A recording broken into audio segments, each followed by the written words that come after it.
Mon toujours aimable Jésus, m'attirant à lui, me dit : « Ma fille, le royaume du divin fiat aura une seule volonté en son centre, la volonté divine. Par conséquent, une sera la volonté de tous qui, se diffusant en tous et embrassant toutes choses, donnera le bonheur, l'ordre, l'harmonie, la force et la beauté à tous. Ainsi, ce sera le royaume d'une seule volonté, une volonté pour tous, et tous pour une volonté. Qu'est-ce qui rend la céleste patrie heureuse, sinon la volonté de Dieu et la volonté de tous ? Oh, si une autre volonté, qui ne serait pas celle de Dieu, pouvait entrer dans le ciel, ce qui ne peut être, les saints perdraient leur paix éternelle, et ils sentiraient le désordre d'une volonté qui n'est pas divine, qui ne contient pas tous les biens, n'est ni sainte ni porteuse de bonheur et de paix. Aussi, unanimement, ils la rejetteraient au dehors. Par conséquent, le royaume du fiat aura uniquement ma volonté, et elle seule, comme loi, comme régime, comme empire. En vertu de cela, tous seront heureux d'un bonheur unique. Il n'y aura jamais de dispute, mais une paix éternelle. En raison du grand effort que je faisais pour écrire et de la difficulté que j'éprouvais, je me demandais si je devais ou non continuer. Et mon bien-aimé Jésus m'y incita en me disant : « Ma fille, chaque parole additionnelle sur ma volonté peut être une clé de plus pour ouvrir le royaume du fiat suprême. Chaque connaissance peut être une nouvelle porte pour faciliter l'entrée aux enfants de son royaume. Chaque comparaison concernant ma volonté est un chemin de plus qui est formé afin de faciliter les communications de ce royaume. La plus petite chose concernant mon fiat est une palpitation de son cœur que je veux former au sein des enfants de son royaume. Il n'est pas approprié, ma fille, d'étouffer cette palpitation. Ce battement de cœur apportera une vie nouvelle et divine, bilocalisée de ce battement de cœur, pour le bonheur de ceux qui auront la bonne fortune de posséder ce royaume.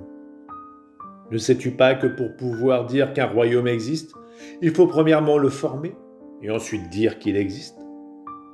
Il est par conséquent nécessaire de former les chemins, les portes de sécurité, les clés d'or non forgées avec un métal quelconque, afin de faciliter l'entrée dans le royaume de ma volonté.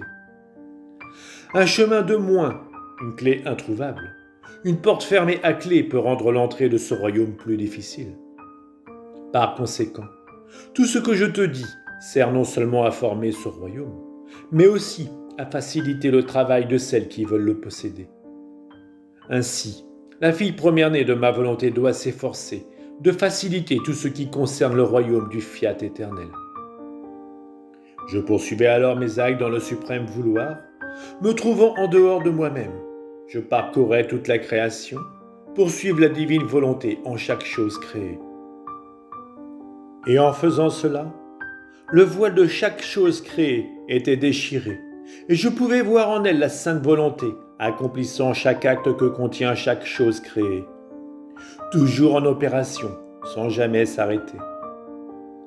Et mon doux Jésus, sortant de mon intérieur, me dit : « Ma fille, vois l'amour exubérant de ma volonté, toujours stable, toujours opérant, toujours dans l'acte de donner, sans jamais retirer quelque chose de ce qu'elle a établi de faire quand le fiat suprême résonnait dans la création. Ma volonté a pris l'engagement de pratiquer tous les arts, d'accomplir toutes les fonctions, d'exécuter toutes les servitudes, de prendre n'importe quelle forme pour rendre l'homme heureux. Plus encore, elle agissait encore mieux qu'une très tendre mère, en disposant presque toutes les choses créées comme autant de seins, où elle se cachait pour que l'homme puisse s'y allaiter. Ainsi, elle s'est faite soleil pour l'allaiter de sa lumière. Elle s'est faite ciel pour l'allaiter de l'amour vital de l'immutabilité. Elle s'est faite étoile pour l'allaiter de la variété des biens que ses œuvres contiennent.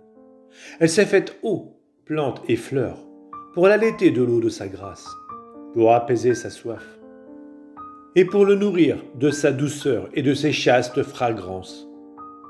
Ma volonté a pris toutes les formes, de l'oiseau, de l'agneau, de la colombe, en somme toutes choses, pour atteindre la bouche de l'homme et pouvoir l'allaiter, pour lui donner le bien que contenait chaque chose créée.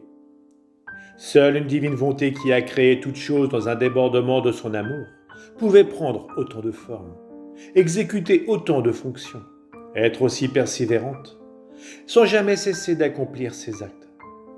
Et pourtant, qui s'efforce de pénétrer en chaque chose créée pour voir qui est celle qui lui offre son sein, pour lui donner son lait, allaiter les créatures et les amuser pour les rendre heureuses?